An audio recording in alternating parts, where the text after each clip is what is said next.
Vou tentar aqui passar para vocês, pensando, depois que eu recebi o convite, né, da forma de falar sobre gestão, sobre, certamente muitos de vocês aqui vêm para tentar entender um pouquinho o que é a figura realmente essa que hoje é falada em todos os clubes e principalmente em todos os organogramas dos clubes sobre o dirigente profissional, né, o diretor executivo de futebol.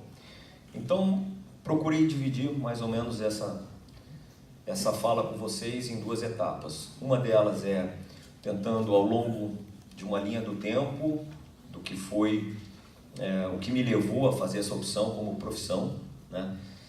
E ao longo desses quase 16 anos agora, explicar um pouquinho para vocês, porque certamente desse lado daí tem alguns tantos jovens, ou nem tantos, que certamente querem entender como fazer, quem sabe um dia, para estar desse lado de cá. Então, a ideia é essa, passar uma mensagem de como que isso aconteceu ao longo desses anos todos e depois falar um pouquinho, finalizar a segunda parte, realmente com um conteúdo de uma metodologia que a gente procura aplicar nos clubes dos quais eu passei e atualmente aqui no Inter, algo que muito me honra também. Então, por favor, eu sei que tem tempo disponível, vou falar bastante, mas aí eu não sei qual a metodologia, professor, se eles em algum momento podem interromper ou deixar para o final. Pode ser no final. Tem problema nenhum. Então, no final, aqueles que tiverem qualquer tipo de dúvida, questionamento e principalmente curiosidade, fiquem à vontade, tá bom? Vamos lá, Pedro. Acho que é melhor você passar. Bom, só para vocês entenderem aqui. Lá em minha carreira como atleta profissional, ela iniciou lá nos anos 90. Sempre é um sonho de todo menino, de todo jovem, né? Poder um dia ser um atleta profissional. E aí, em 1997, teve uma situação tanto quanto...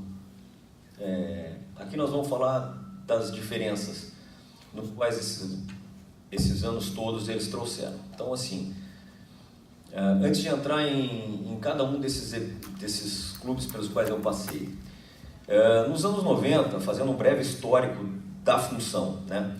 Nos anos 90, até lá, principalmente, essa função de executivo de futebol era um tanto quanto mais limitada, né? Principalmente era uma função já exercida em vários clubes, muitas vezes denominada como um supervisor de futebol. Quando muito, um clube melhor estruturado, se utilizava a questão do gerente de futebol. Por quê? Porque as realizações eram elas quase que operacionais mesmo, né? Eram de curto e curtíssimo prazo, funções muito mais práticas, muito mais aquelas do dia a dia. Você era um profissional remunerado, quase que um tarefeiro, sem muita participação no que diz respeito à questão de estratégia.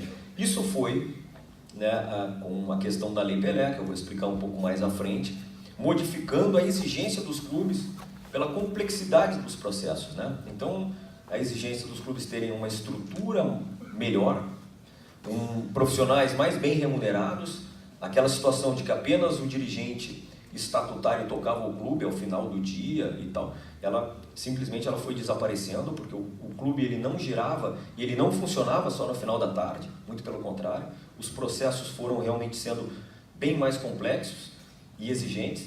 Então nós tivemos ali, a partir principalmente de 98 em diante, e essa questão da exigência de uma qualificação maior dos profissionais. E bom, a partir de então, lá por meados de 2010, 11, aí veio, eu acho que os clubes se adaptaram melhor e acabou com que essa função realmente do executivo não ficasse nem restrita somente ao diretor.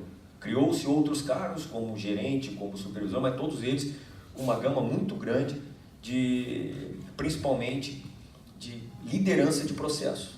Então, a diferença é essa, do operacional para o tático e depois participando diretamente na parte estratégica, ou seja, na tomada de decisão também dos clubes.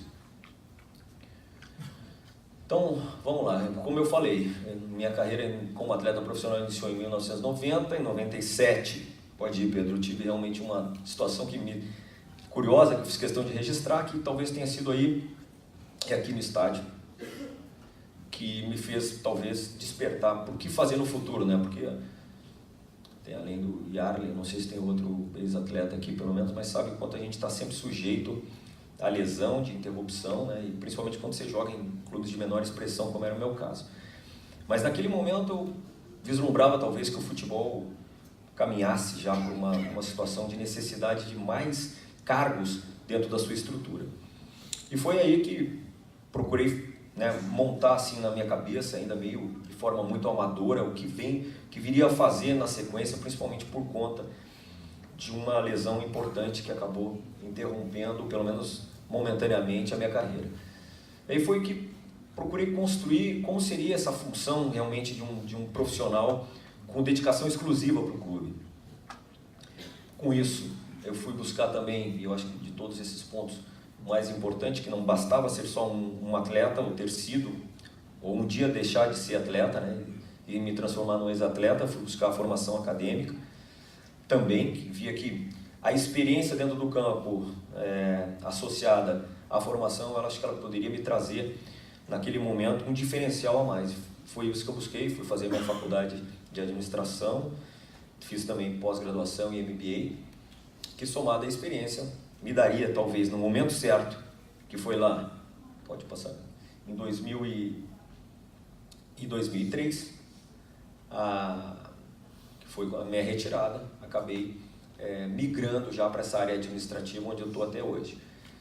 O registro que deve ser feito nesse período é que eu acho que a questão essa da Lei Pelé, na qual nós vamos explicitar um pouquinho mais à frente, ela é um marco, pode manter, ela é um marco, né, nessa mudança, nessa exigência dos clubes em terem profissionais. Vocês podem ver que essa foi uma tendência na época, a dificuldade durante praticamente uma década aí dos clubes se adaptarem realmente às exigências da Lei Pelé, que elas, como eu havia falado anteriormente, principalmente complexidade, né, nos processos, passou aí os dirigentes estatutários a serem comprometidos dos seus patrimônios e, consequentemente, o grande diferencial é que eles, com isso, se viam na necessidade de montarem equipes, boas equipes administrativas. Eu sempre costumo dizer, o grande líder é que monta equipe, não só equipe dentro de campo, não, são os seus pares, são os seus profissionais.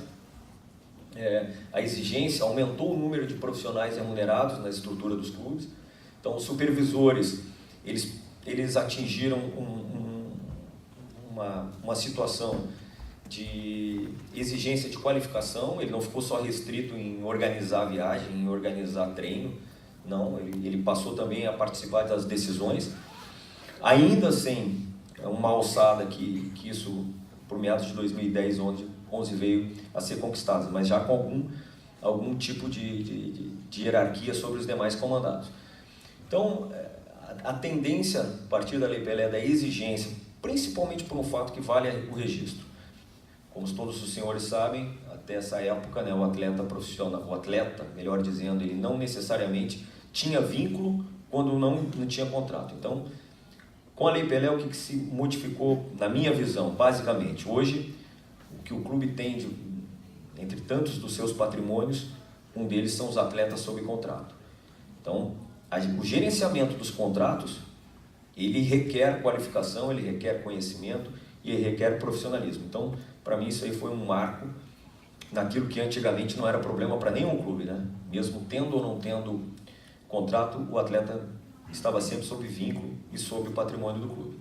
E essa foi talvez a maior necessidade, a maior exigência com a vinda da Lei Pelé. Aí, toquei até 2003, quando realmente tive a oportunidade de migrar para essa função administrativa, como eu disse, e aí passei aí, tive a oportunidade de trabalhar no RS, que era um clube empresa, um clube que queria realmente se consolidar no mercado como clube formador, se sustentou durante muitos anos, mas foi basicamente isso, me transportar de ter sido apenas um ex-atleta na busca da formação para justamente poder hoje exercer essa função ao longo desses 16 anos. Aí, como referência, eu depois fui convidado para trabalhar, né, no atual maior rival do nosso clube, mas eu fiz questão e não poderia deixar de passar essa etapa da minha carreira dizendo de que, além de ter sido um período de aprendizado, foi o despertar, talvez, da ida para o Rio de Janeiro para trabalhar no Vasco, um clube que tinha descendido de divisão. mas que me foi dada ali a grande oportunidade justamente de fazer a gestão total do departamento de futebol, ou seja, foi através desse desafio que eu pude aplicar muitas principalmente da metodologia que eu acreditava, que era justamente ter autonomia para trabalhar, participar de um projeto de reestruturação, justamente pelo modelo ser um pouco distinto do modelo do qual eu tinha participado, né? Um modelo onde realmente o profissional liderava todos os processos. E foi talvez daí que tenha vindo e dado início à ideia de formarmos uma associação que hoje tem mais de 90 afiliados, vou falar um pouquinho dela lá mais na frente. Em 2011, né, com mais 4 colegas de trabalho, a gente entendeu que era o momento de fundarmos uma associação que visasse 2 coisas. Uma é a regulamentação da profissão e outra a busca também de qualificação. Eram basicamente os 2 nossos maiores objetivos, e a gente, ao longo desse tempo, a gente vem desenvolvendo isso, eu acho que até com certo êxito, procurando formar novos profissionais nessa área. Ainda temos a dificuldade, muitas vezes, dos próprios clubes abrirem mais espaço ou entenderem que jovens, não necessariamente que tenham sido apenas atletas ou que tenham conhecimento, eu acho que tem espaço para todo mundo. Tem justamente, nós estamos aí numa luta muito grande com a CBF para que, se existe licença para técnico, né, existe licença para preparador físico, por que não para um executivo também, né?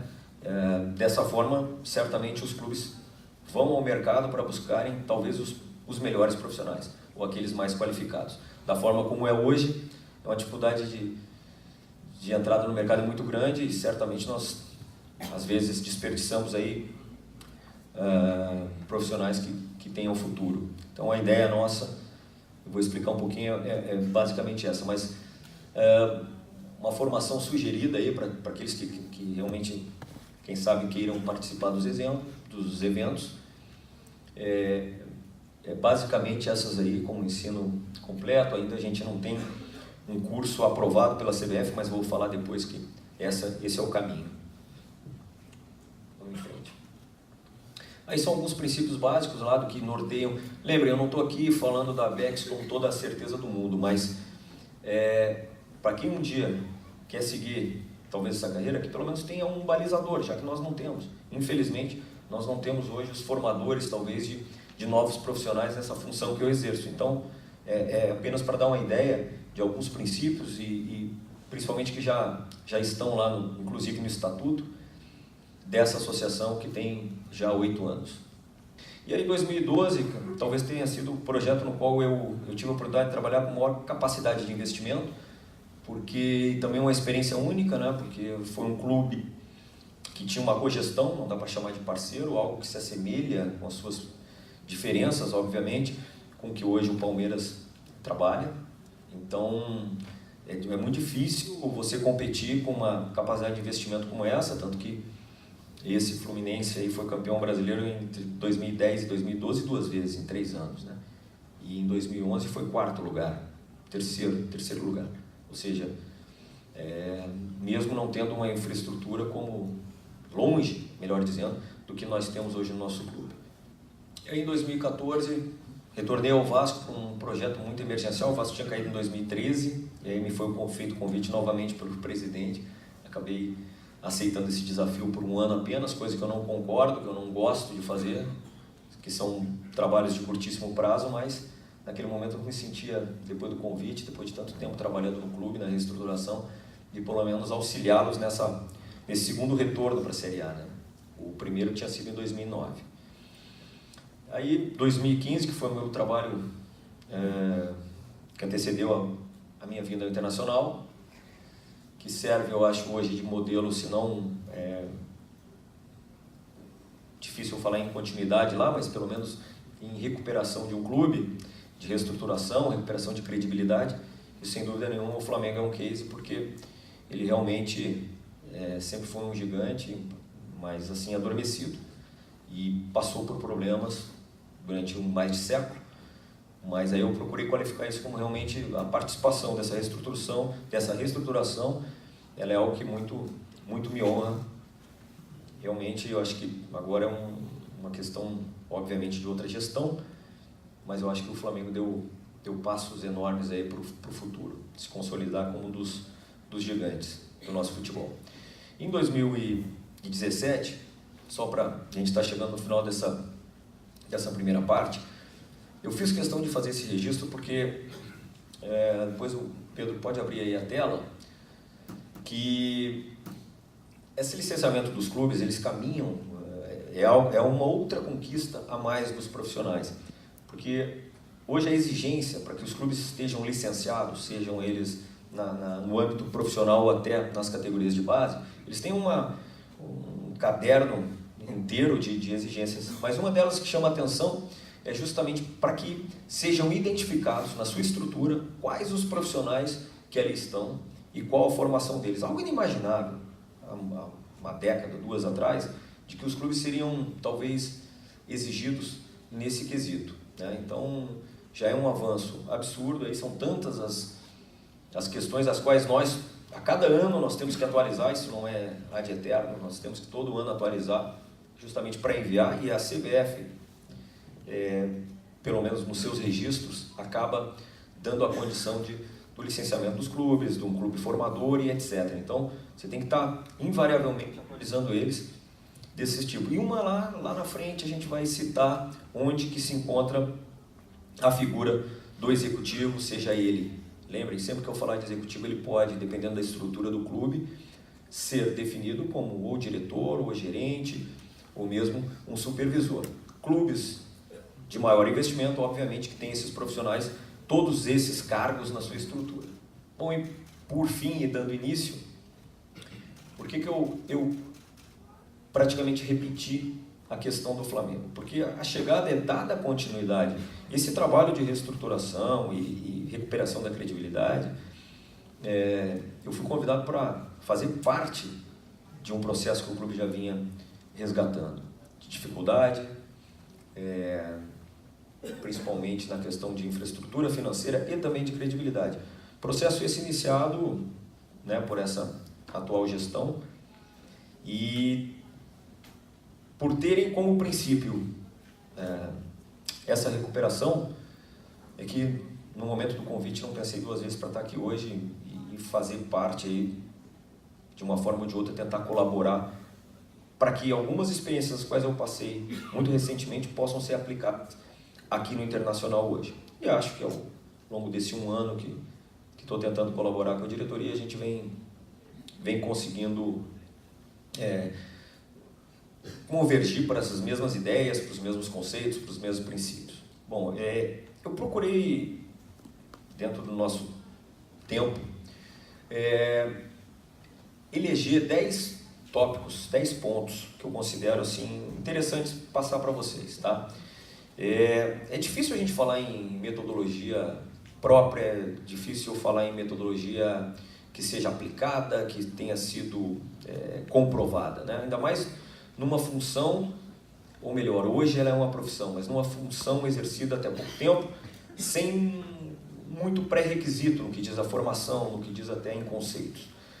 Então, a ideia é falar um pouquinho para que vocês saiam daqui, pelo menos com uma ideia do que é a função que a gente exerce, quais são, talvez, as atribuições que, pelo menos, não só pela Associação dos Executivos, mas também, isso não foi montado da noite para o dia, não foi só o Rodrigo, não fui só eu, não, foram todos os meus colegas, a gente tentou encontrar uma melhor definição dessa gama de tarefas e de atribuições que nós temos para liderar o departamento de futebol, deixando sempre muito claro que a nossa hierarquia, eu vou mostrar depois no organograma, ela é muito bem definida por conta da origem dos nossos clubes, que eu vou falar um pouquinho, e que são clubes associativos, totalmente distinto do que existe na grande maioria dos outros países, e cabe a nós, profissionais, sermos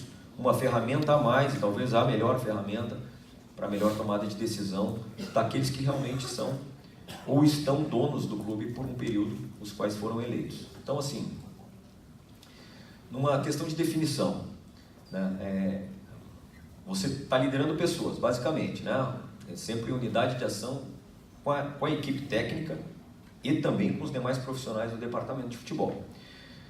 Como que você faz isso? Nós temos que criar rotinas, métodos e através de algumas ferramentas administrativas que tenham, ou que possam, ou que devam se adaptar ao futebol, né? A gente sabe que é uma área totalmente específica, com muitas e muitas características próprias, mas que não tem jeito. É aquela história, nem aquela frase que muitos se utilizam, de que no futebol tudo é totalmente diferente. Não é. Administração, controle, orçamento, isso tem que ser transportado para o nosso dia a dia num clube de futebol, porque ele tem que ser aplicado. Um mínimo de ferramenta é o que a gente tem que fazer, e aqui algumas das quais eu já apliquei em outros clubes e tenho como método de utilizar também aqui. Então, assim, só para finalizar ali, Pedro, como gestor de uma área, além dessa questão de gestão de pessoas, que é basicamente isso, né? A característica maior que nós temos aqui, qual é? Não adianta você ter um departamento totalmente bem administrado, com todos os controles, com tudo, se você não tiver o resultado esportivo. Então essa talvez seja a maior desafio desse gestor do futebol, é que aqui não é um resultado financeiro, aqui é um resultado esportivo, sem prejudicar a parte financeira. É diferente. Nós não estamos aqui por ganho, lucro, mas nós não estamos aqui também para ter prejuízo e nem déficit. A gente tem que trabalhar com orçamento, entender qual é a nossa capacidade de endividamento para atingir o resultado esportivo e não a qualquer preço. Um deles, que é a constituição dos clubes, que se chama estatuto. Eu não posso chegar num clube no qual o estatuto, para muitos, e também entendo assim, tem que estar sempre sendo atualizado, mas ele procura traduzir a história do clube. A verdade é essa. Ele fala das origens, ele fala de como funciona, quem faz o quê. Então não existe um profissional não ler ou não saber qual vai ser a constituição que ele vai passar a seguir naquele momento. Então isso vejo como problema uma falta mínima de padronização dos estatutos do clube. Eu até penso que vai caminhar por conta justamente dessa, um pouco mais de, não é nem fiscalização, mas até de uma gestão maior da CBF e até do governo federal em cima dos clubes. Em algum momento os clubes vão ter que ter pelo menos uma parte do seu estatuto padronizada, justamente por conta de hoje as inúmeras, até diria, a forma como nós estamos sendo regulados, né, pelo governo federal. Eu acho que em algum momento, para que eles tenham êxito nisso, os clubes vão ter que se adaptar aí também.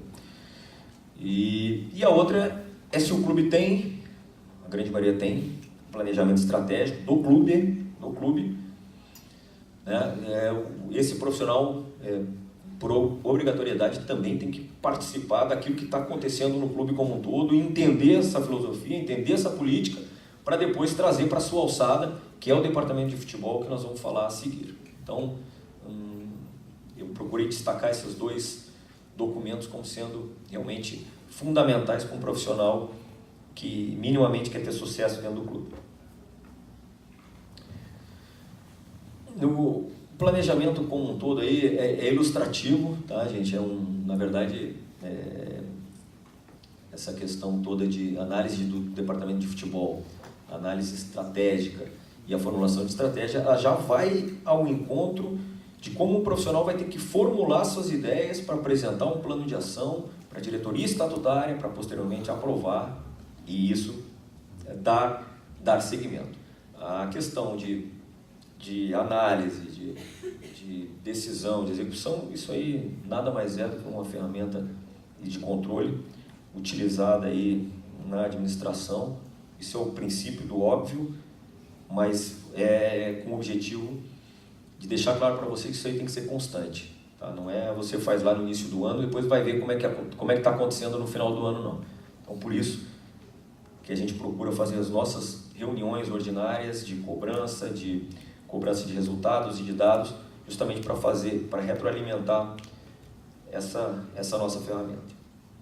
Um outro capítulo, né, que eu tinha falado lá atrás, fundamental para esse profissional que está chegando, que já está em um determinado clube, são conseguir, conseguir você ter essas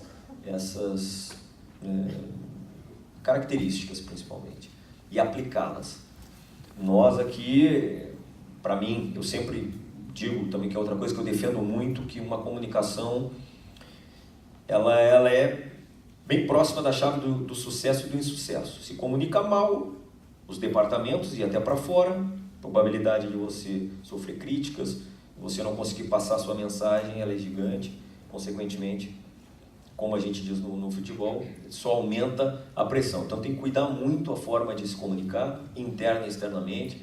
Como faço questão de que todos os departamentos, e aqui as pessoas que trabalham comigo sabem, nós sempre realizamos uma reunião ordinária que ela envolve todos os departamentos do futebol profissional, que ela vai desde nutrição, psicologia, todos têm que saber o que está acontecendo. Eu acho que dessa forma a gente consegue engajar todos os departamentos e, consequentemente, não tem nenhum ruído. Isso na parte da comunicação interna.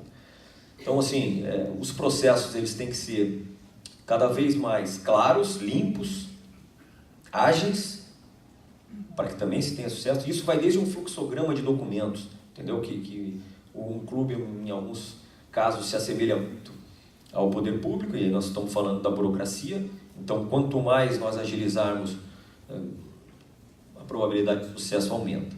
E fazer a gestão de pessoas, eu acho que é uma arte, ela talvez seja o maior diferencial dos líderes, e no futebol não é diferente. A clareza com que você passa os objetivos propostos, as regras, que esses comandados e esses liderados possam ter a devida confiança de que você está falando, é uma conversa na frente e outra por trás deles também. É um público que, o atleta principalmente é um público que realmente muito perspicaz, nunca, às vezes são julgados como um grupo de pessoas que não tem alcance, que não é muito pelo contrário. Pensem sempre que um atleta de futebol, ele começou a sua profissão muito antes de qualquer um dos senhores, né? Porque 12, 13, 14, 15 anos eles já são considerados profissionais, 16. Então, não existe nenhuma classe trabalhadora hoje que aos 16 anos vai poder subsidiar sua família. Então, isso não é por acaso. Então, eles já nascem aí numa faculdade bastante, eu diria assim, rápida, com formação bastante rápida. Então, jamais devemos estar diminuindo a capacidade de interpretação desses atletas. Falando um pouquinho disso, observem bem o quanto essa gestão de pessoas tem impactos. Primeiro, as influências externas, elas são inúmeras, né? Ainda mais hoje, né? Hoje a gente observa em outros clubes uma característica muito grande, e isso já foi interpretado justamente pelas redes sociais, o poder que elas têm de definir a vida dos clubes, né? Definem se o treinador deve sair ou não, decidem por enorme, abrem aí interativas sobre deve, não deve, nunca vi disso. E aí ali você sabe que muitas das vezes aquilo ali, na grande maioria das vezes, não traduz a realidade do todo, traduz a realidade de parte. E clubes com milhões de torcedores são, muitas vezes, até levados a tomar uma decisão baseada nisso. Então, aquilo se multiplicou. O que antes era o torcedor, o sócio, o conselheiro, que está próximo do clube, talvez eles hoje tenham o seu poder de influência diluído com aquele que não tem cara, não tem rosto, não tem cor. É absurdo isso, mas é o que vem acontecendo. E o futebol, onde a gente trabalha, ele está sujeito a isso. Não tem jeito, lamentavelmente. Isso é um fato que cada vez tem aumentado mais. É um ambiente sensível, o ambiente interno é extremamente sensível, justamente por ele ser heterogêneo.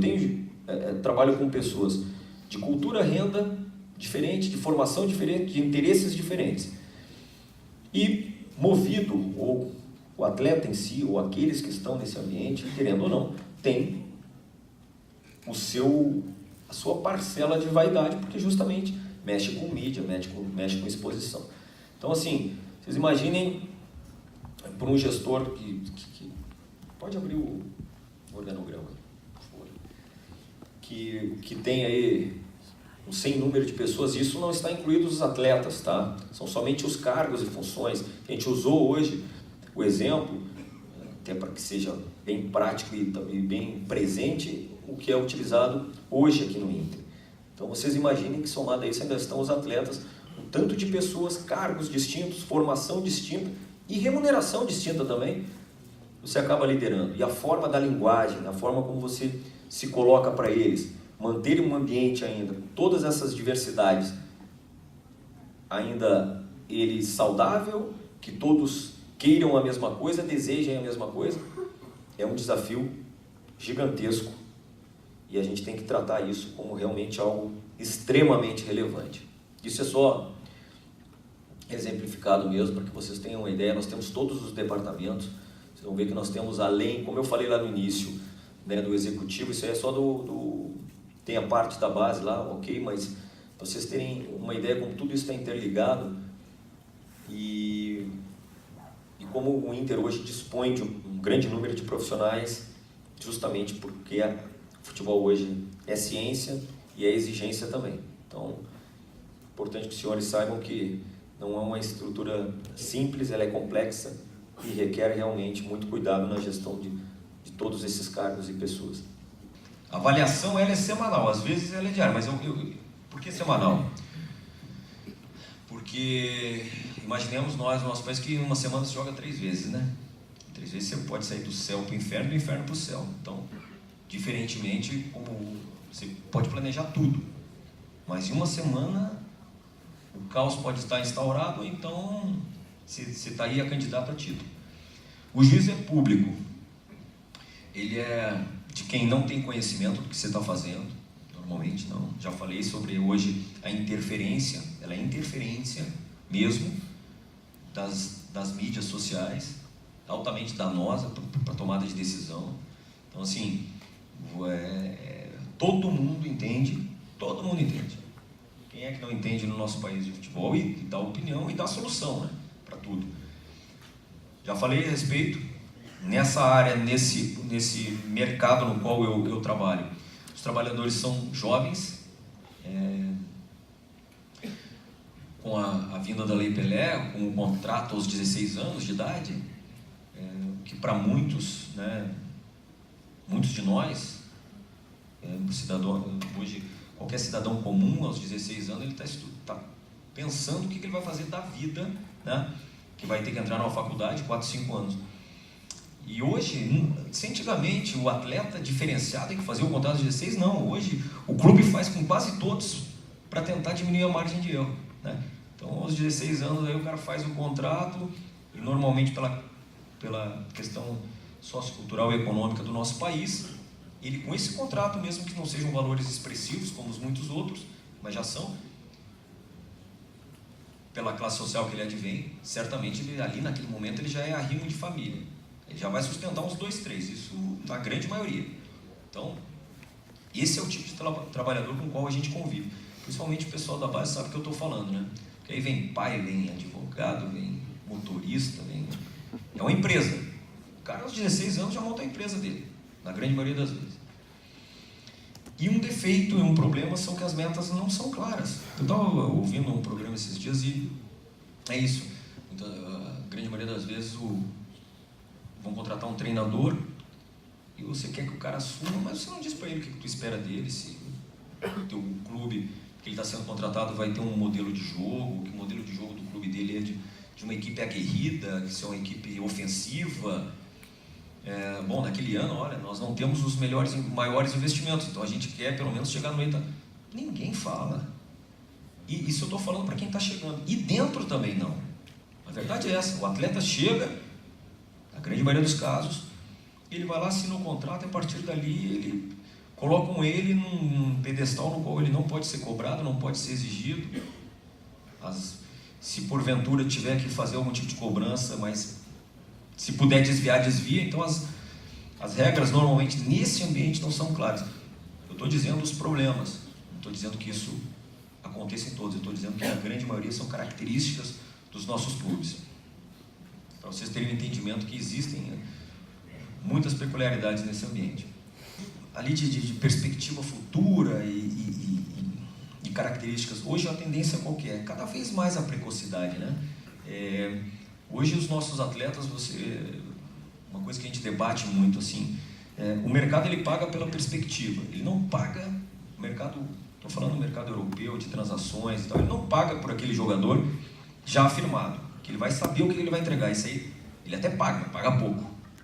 O que ele paga? Ele paga na perspectiva. Hoje nós já atingimos estágios na Europa, que o atleta, quando ele se vê na disputa entre dois grandes clubes, eles disputam, não é pela certeza que ele vai te dar o retorno, é para ele não ir para o adversário, é para ele não ir para o concorrente. E já acontece um pouco aqui no nosso clube, principalmente num clube melhor capitalizado, que muitas vezes empilha os jogadores, não põe para jogar, mas não importa, ninguém levou ele, né? Tá lá. Então assim, essa é uma das tendências também. Como nós temos que atender, já que a gente está inserido nesse contexto, na nossa formação, como a gente tem que atender essa demanda, esse mercado?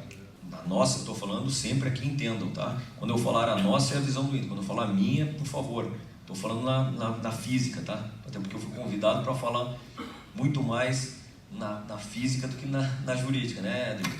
Então, assim, na minha visão, uma forma de nós atendermos atender a essa demanda, seja ela nacional ou internacional, é acelerarmos a utilização cada vez mais dos jovens.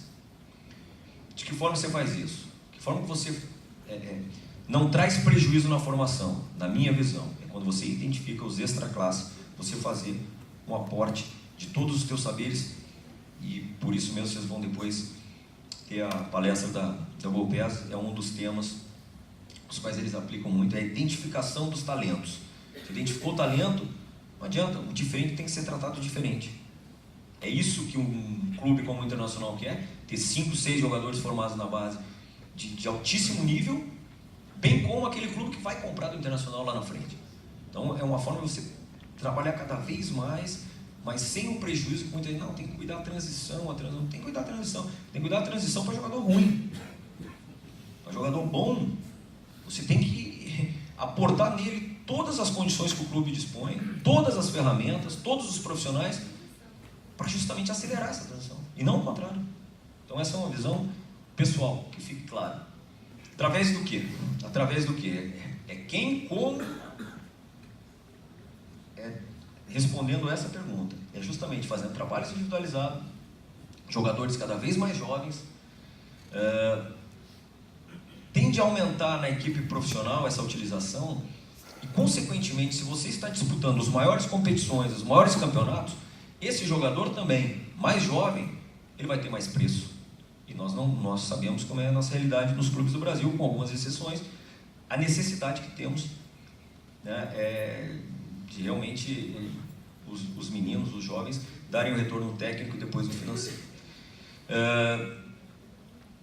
Uma coisa que ali quando a gente falou que as metas não são claras, e uma coisa que isso dito por quem foi multicampeão, como é o caso do Bernardinho, quando fala em planejamento, meta, cara, define o que é possível, define o que é factível, porque senão vem a frustração, vem a crítica, vem a cobrança, e nós temos aqui no nosso país como tendência a gente supervalorizar certas coisas. Você sabe que você não vai conseguir, mas você diz, né?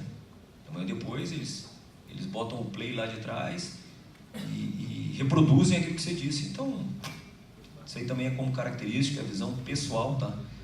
E acho que cada vez mais você tem que comunicar o que é possível e comunicar a verdade.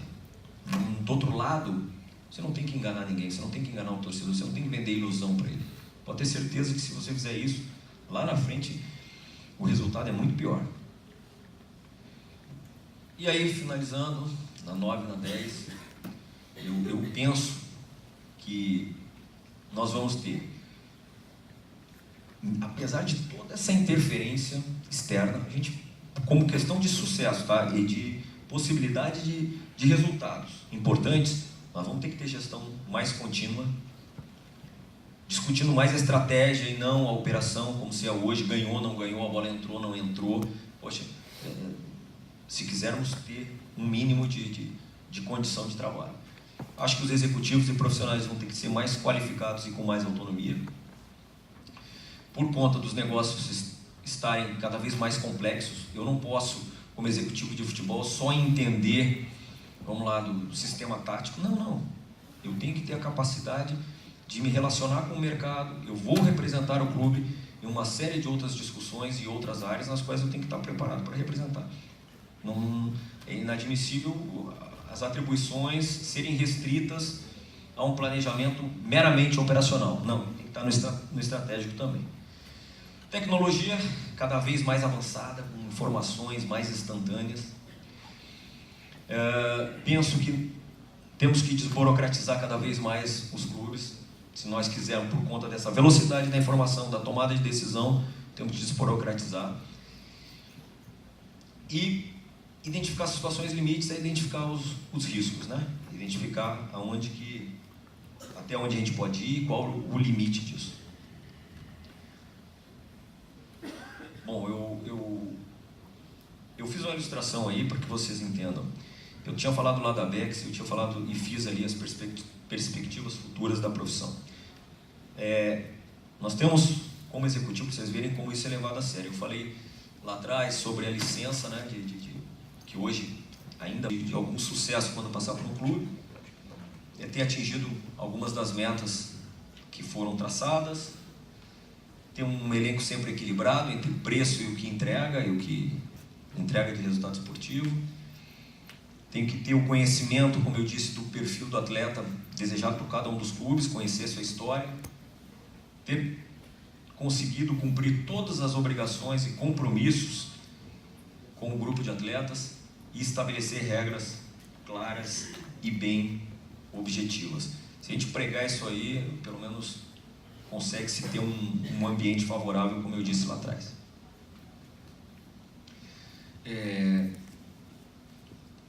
Eu, em algumas tantas palestras, eu sempre repito, e o pessoal brinca, né, que lá vem de novo o MVP, o Bill Russell, mas aqui ele traduz um pouquinho, né, de planejamento, de sucesso, das ferramentas e tal, e fundamentos, mas não tem nada de milagre no processo. Se a gente fizer tudo isso, já é difícil demais de vencer.